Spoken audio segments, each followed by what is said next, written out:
Speaking of politicians and the UK, Keir Starmer's government is just going from strength to strength, it would seem. They've been in power for about 4.5 months now after sweeping the Tories out of power. It was a landslide, it has to be said, but Britons are having a little bit of buyer's remorse. They've set up a petition, an official petition on the UK parliamentary website, which now has just shy of 2 million signatures. Can you believe it? Saying, we want another general election, please. We have had it with this two-tier Keir, or a free gear Keir, as he was called at one point when it came out, all these freebies he was taking. We've had enough of his government. If you look at the recent polling, actually, I mean, bear in mind, 4.5 months they have been in power.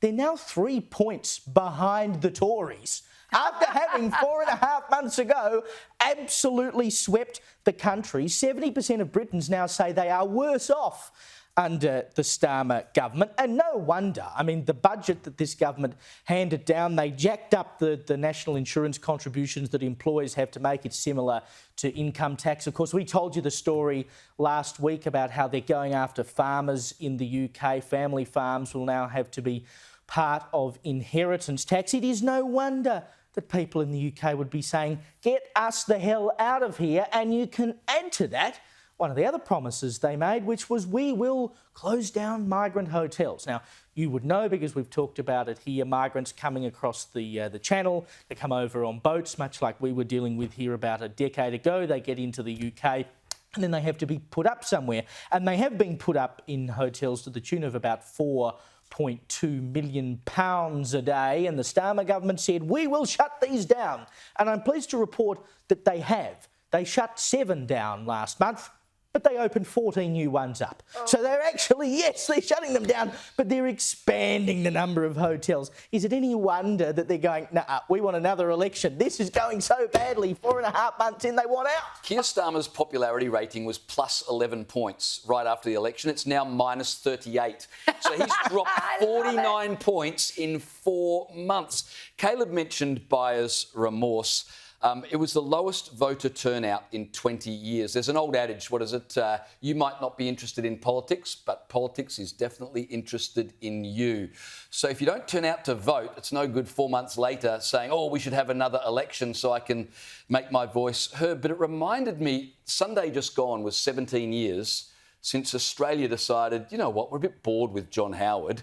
Why don't we elect Kevin Rudd? I mean, what could possibly go wrong? It's still too soon. I know, but there's so many parallels with a country, and I know the Tories were horrible, but people elected Keir Starmer, who is much like Stalin lives, but without the personality. Yeah, which is why someone took to the internet to put together this very interesting infographic for you all. They're saying, look, he ticks all the boxes. Persecution of farmers, high taxes, state corruption. The list goes on. And, well, it is gallingly similar. They're not kidding you on. But can I get up that map of where these petition signees are coming from again, because this is really important. As Caleb said, we've currently got under 2 million, just under 2 million. And this petition has only been up for 48 hours. So you can imagine how much bigger this petition is going to get. So if we can just get the map up here, which tells MPs who must be currently quaking in their boots where these petitions are coming from. I imagine there are a lot of nervous backbenchers. This is the people's revolt in the UK, ladies and gentlemen. We are watching it in real time. And if you are an MP sitting in the House of Lords, you are watching that map with great interest, because your constituencies are telling you, we want you the heck out. It's been 4.5 months. We've already had enough. Call another general election. We have lost trust in this government. Do it again. We need a do-over. And you know who would do really well if that actually happened is our mate Nigel Farage, because his party's popularity, Reform UK, has gone from strength to strength. It is literally just skyrocketed in the last 4 months since the election as people have realised the extent of the socialist tyrannical government that they've elected. Well, I said before that Labor is now 3 points behind the Tories. Reform UK is only 6 points behind Labor. Yes. So they're at about, I think they're at 17%.